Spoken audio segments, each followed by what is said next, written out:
Bonjour à tous, alors dans cette vidéo j'aimerais vous montrer comment tout simplement en naviguant sur Google on trouve des opportunités. Donc il y a plein de manières de trouver des opportunités SEO. Donc ce que j'appelle des opportunités, c'est tout simplement des mots-clés sur lesquels vous allez pouvoir vous positionner relativement vite et obtenir du trafic qui soit vraiment ciblé pour votre boutique en ligne.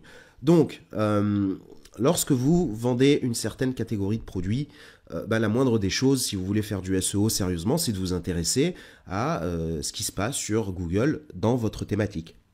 Et donc de regarder très souvent, de naviguer sur Google, d'effectuer des recherches qui sont relatives à vos produits, de manière à voir un petit peu ce qui se passe et trouver éventuellement des opportunités auxquelles vous n'aviez pas pensé. Donc je me suis intéressé à la thématique des stickers, et en particulier donc aux stickers décoratifs pour les chambres d'enfants. Et donc je recherchais des informations sur ce produit-là. Stickers jungle.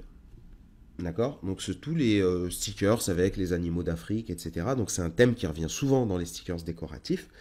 Et donc ça m'intéressait de regarder un petit peu ce qui se passait, quels étaient les sites qui se positionnent, etc. Je vois qu'il y a Ambiance Sticker qui est un site qui est quand même spécialisé dans les stickers. Donc j'ai quand même des efforts à fournir pour me positionner sur cette requête. On a aussi Cdiscount, qui est un site très connu, avec une forte notoriété de marque, etc. Donc sans être impossible, c'est pas une thématique où c'est open bar. Maintenant, ce qui m'intéresse aussi beaucoup, et c'est là où on va trouver les opportunités, si on scrolle jusqu'en bas, moi c'est ce bloc. Ce bloc-là, il est juste génial, parce que Google est en train de me dire que les personnes qui ont tapé stickers jungle dans Google, s'intéressent également à ces mots-clés-là. Sticker jungle safari, sticker jungle géant, sticker savane africaine, sticker jungle Verbaudet, Amazon. Verbaudet, Amazon, je vais jamais me positionner dessus parce que ce sont des gens qui veulent aller soit sur le site Verbaudet, soit sur Amazon, donc ça m'intéresse moyennement. Stickers animaux sauvages, sticker safari, sticker jungle, le roi Merlin. Pareil ici, c'est comme Verbaudet et Amazon, ce mot-clé-là, on s'en fout. Et ce que vous voyez ici à droite, c'est les volumes de recherche. Alors ces volumes, évidemment, c'est pas Google qui me les donne, ils sont affichés ici tout simplement parce que j'ai le plugin dont je vous ai déjà parlé qui s'appelle Keywords Everywhere, qui est activé ici. Et donc il vous suffit de l'activer, il est complètement gratuit pour avoir ces données-là. Et c'est là-dessus que je trouve les opportunités. Parce que sticker jungle, a priori, c'est quand même un mot-clé que pas mal de concurrents vont essayer de taper. Et donc s'il y a des opportunités, c'est-à-dire des choses, des mots-clés où j'ai de la place, en général c'est ici que je vais les trouver. Et là en fait, si vous voulez, mon œil a bloqué sur celui-là, sticker safari. À première vue je me suis dit ça doit être un peu concurrentiel ça. J'ai vu 140 recherches mensuelles, c'est pas énorme honnêtement, mais c'est quand même très ciblé, donc ça c'est toujours bon à prendre. Donc si vous vous positionnez premier là-dessus, c'est quand même du trafic intéressant sur lequel vous pouvez faire des ventes. Et donc, ce qui m'intéresse, c'est d'aller voir, pareil, qu'est-ce qui se passe sur ce mot-clé-là. Et là, la plupart des personnes qui font du SEO déjà depuis au moins quelques mois, ça leur saute aux yeux. Moi, il y a quelque chose qui m'a sauté aux yeux, je ne sais pas si vous le voyez.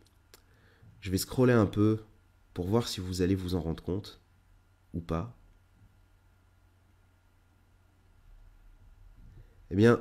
C'est tout simplement que le fait que sticker safari, qui est un mot-clé qui peut m'intéresser, ne se trouve pas dans les balises title des sites qui se positionnent. Alors les balises title, c'est ce que vous voyez ici en bleu, ce que Google affiche ici, c'est le lien cliquable, le texte du lien cliquable pour accéder au site.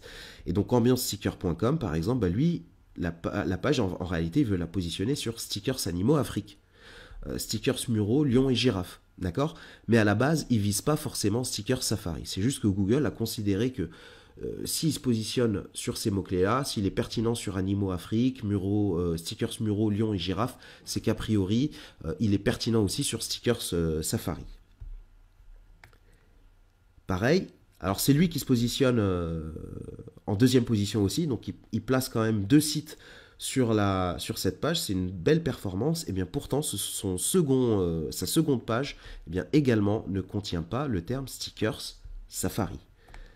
Pareil, Cdiscount n'utilise pas le terme sticker safari. Et en fait, quand vous voyez ça, vous avez tout simplement un boulevard devant vous. Donc, lorsque vous vous intéressez à vos mots-clés, jetez un œil, sans même aller visiter chacun des sites, jetez un œil sur la page de résultats de Google, donc qu'on appelle aussi la SERP pour aller plus vite.